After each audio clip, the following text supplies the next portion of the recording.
اللہ تعالیٰ کا ارشاد ہے کہ اگر میرا بندہ موت کے گرگرے سے پہلے توبہ کر لے گا تو یقیناً میں اس کی توبہ کو قبول کر لوں گا۔ لیکن ہماری سب سے بڑی برائی، سب سے بڑی خطا، سب سے بڑی غلطی یہی ہے کہ اگر کوئی انسان اپنی برائیوں والی زندگی سے تنگ آ کر وہ نیکیوں والی زندگی کی طرف آنا چاہ رہا ہوتا ہے تو ہم اس کا ماضی اٹھا کر اس کے منہ کے اوپر دے مارتے ہیں۔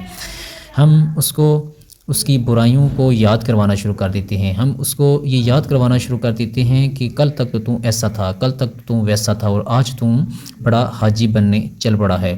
اور یہی وجہ ہے کہ وہ پھر اسی گناہوں والی زندگی کے اندر ہی رہتا ہے اور وہ نیکی کی طرف نہیں آتا۔ اور اس کے سب سے بڑے ذمہ دار ہم ہیں، کیونکہ ہم کون ہوتے ہیں کسی کی برائیوں کو ہائی لائٹ کرنے والے، کسی کو یہ بتانے والے کہ کل تک تو ایسا تھا، کل تک تو ویسا تھا۔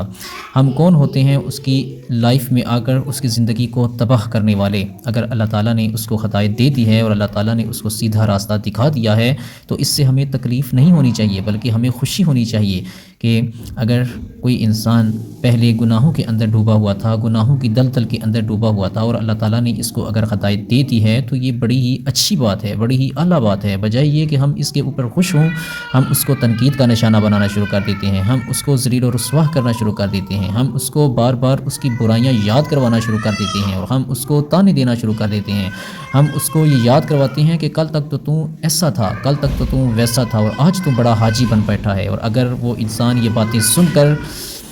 نیکی کی طرف نہیں آتا تو برائی میں ہی وہ ڈٹا رہتا ہے، تو پھر اس کے سب سے بڑے ذمہ دار ہم ہیں، گناہ گار ہم ہیں، جو اس کو بار بار تنقید کا نشانہ بنا رہے ہیں، اس کو بار بار اس کی برائیوں کو بار بار اس سے یاد دلوا رہے ہیں۔ اس کے سب سے بڑے ذمہ دار ہم ہوں گے، ہم گناہ گار ہوں گے۔ لہٰذا اگر کوئی بھی انسان اپنی برائیوں کو چھوڑ کر اپنی برائیوں والی زندگی سے تنگ آ کر وہ نیکیوں کی طرف آنا چاہتا ہے، راہ راست پر آنا چاہتا ہے، سیدھے راستے کی طرف آنا چاہتا ہے، تو ہمیں اس بات کے اوپر خوشی ہونی چاہیے اور اس انسان کو اپریشیٹ کرنا چاہیے، تاکہ اس کی اور زیادہ حوصلہ افزائی ہو، نہ کہ وہ